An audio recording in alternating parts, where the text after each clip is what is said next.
And joining us now is Minnesota's Secretary of State, Steve Simon. Secretary Simon, thank you for being with us, and our hearts go out to you for the loss of your friend and your colleague, Melissa Hortman. Tell us more about her work and what you want people to know about Melissa and her husband, Mark. Well, as to Melissa, I've known her for over 30 years. We went to law school together. We came into the Minnesota legislature at the same time, same year. She was an extraordinary person. She was a bright, shining light of a human being. That's all I can say. Super accomplished, savvy and strategic and smart, and yet so human, so warm, so understanding. And, to lose someone like that in this way, we're all in shock. We're all still numb. She was a friend to so many, particularly to people often who didn't agree with her, people on the other side of the aisle. And that's what made her such an extraordinary leader, such an extraordinary person. She leaves a huge hole, not only obviously for her family and her friends, but really for the whole state of Minnesota. Do you have any updates on how State Senator John Hoffman and his wife Yvette are doing? My understanding is they're out of surgery.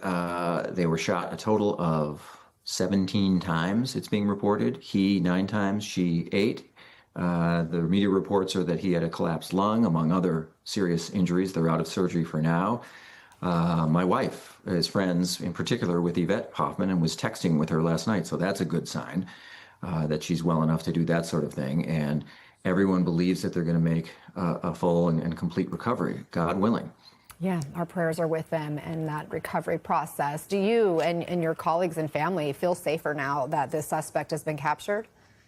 Absolutely. Law enforcement throughout the state of Minnesota performed impeccably, almost perfectly. I mean, from dawn on Saturday, and not just I, public officials throughout Minnesota had law enforcement protection from our local police departments.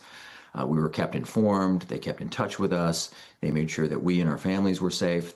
But really, this isn't just about elected officials. It's about everyone in Minnesota and everyone everywhere feeling safe and free from political violence. That's the issue here going forward. How do we tackle this problem? How do we address what appears to be a growing trend of politically motivated violence? I'd like to talk to you more about that in just a moment, but I'm wondering, do you know if you were on that alleged target list? As far as I know, I was not on that list. Okay, let's highlight something that Governor Walz said to the broader issue that you're making, this political moment we're in and the increase in violence. Let's watch. A moment in this country where we watch violence erupt. This cannot be the norm.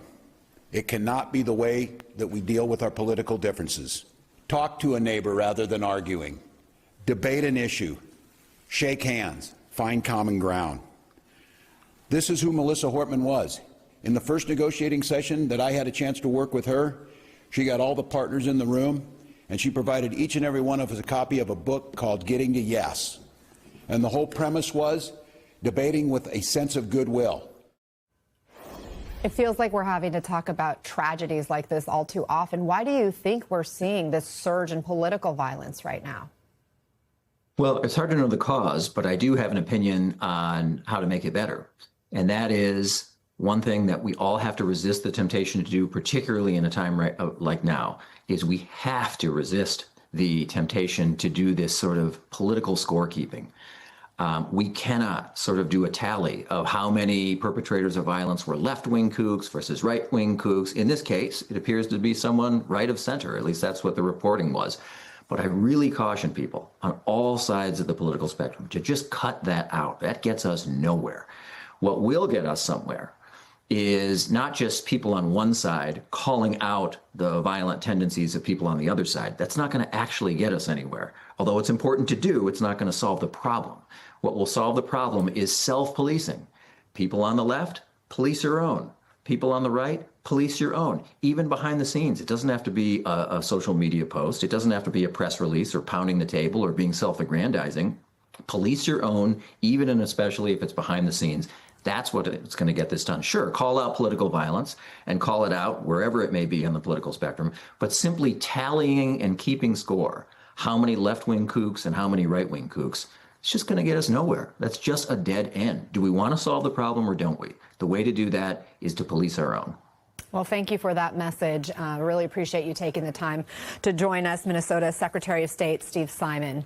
Again, our hearts are with you and your state today.